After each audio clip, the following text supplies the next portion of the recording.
If I tell you you live for 80 and you jump off the mountain today, so they're looking at that aspect of life and trying to interpret it in physical terms. So this whole science developed Rigu Samhita, but if you're on the spiritual path, they'll refuse to say because no reading for you. You don't belong in that range.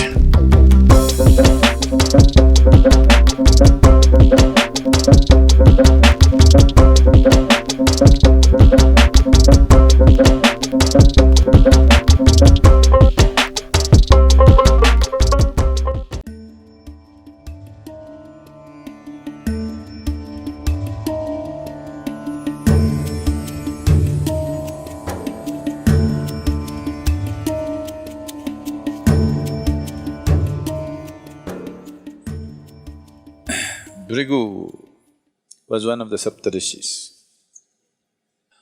He looked into the future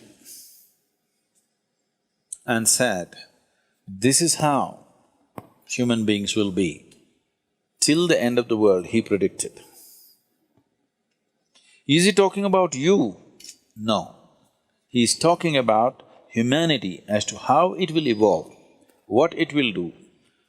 And if the many combinations and permutations, if they are this kind, what will come towards them? If they are that kind, what will come towards them? Like this, he wrote a map. I want you to see this as a sketch. Suppose you make a sketch of the movement of the wind. Here low pressure is happening means we know wind is going to go there. High pressure is happening means we know wind is going to go away from that. So he made a map of humanity. Human consciousness, if it's like this, he will move here, he will move into this kind of womb, he will attract these kind of things, this will happen, that will happen, like this elaborately he went into the whole thing. So Bhrigu Samhita this was called, this is a map of human consciousness till the end of this solar system. How human beings will evolve, what types of human beings will come, what are all the things which will factor. How to read this? He trained people. If an elaborate map is made of something, suppose you take have you seen a topographical map? Not the regular map. Have you seen the Geological Survey of India or the United States, they have this thing. Have you seen these maps? It will take a certain amount of training to read the map, it's all written there. Or have you seen the aeronautical maps? They're really complex, okay? If you want to fly from one part of the world to another, there is an aeronautical map. Unless you're well-trained, I've gone through these exams and I've passed the exams, but I don't think I can navigate from here to, let's say, South America successfully, because the planet is round, it's spinning, time zones are changing, all this is factored into the map.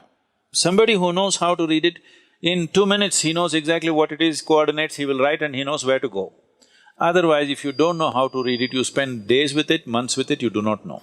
So when he wrote this elaborate map of human consciousness, he trained people with a certain dimension of intuitiveness to read this, because this was not all logical stuff. So these people maintained this tradition and came, and it doesn't matter how skeptical you are, what you are, they will say things in your face which will make you feel like an idiot, okay? And it's true, unfortunately.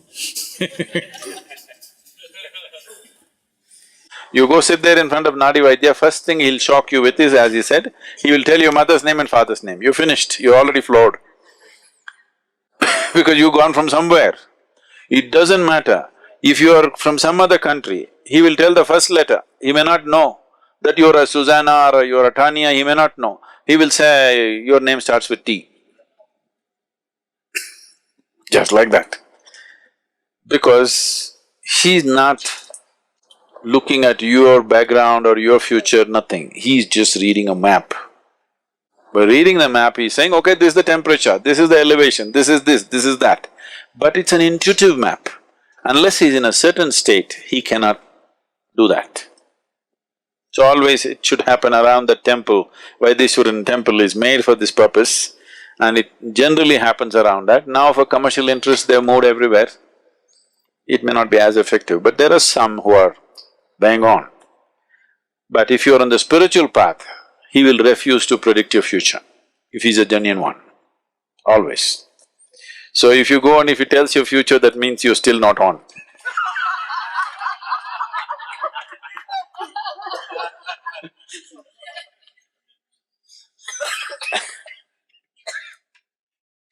So, is destiny fixed? Destiny is not something that's fixed by somebody, it is your own karma. So your software is in a certain way, so naturally it'll function that way. Suppose you have a certain type of software on your computer, whatever you do, it'll do the same thing, isn't it? But can I smash the computer and stop it? I can. But still if you turn it on, the same hard drive, same thing will come on in a new computer. So if you want, I'll tell you, if I tell you you'll live for 80 and you jump off the mountain today, new computer will buy for you sometime later, but same hardware, same software rather, same thing will happen, nothing new. So they're looking at that aspect of life and trying to interpret it in physical terms, which is an interpretation, where there could be mistakes, always. That interpretation may not always be right. But the reading, the fundamental reading, what is the altitude, what is this, what is that, is correct. How to interpret it is the expertise of an individual person. Not everybody can interpret the same way. So this whole science developed Rigu Samhita, but if you're on the spiritual path, they'll refuse to say because no reading for you. You don't belong in that range.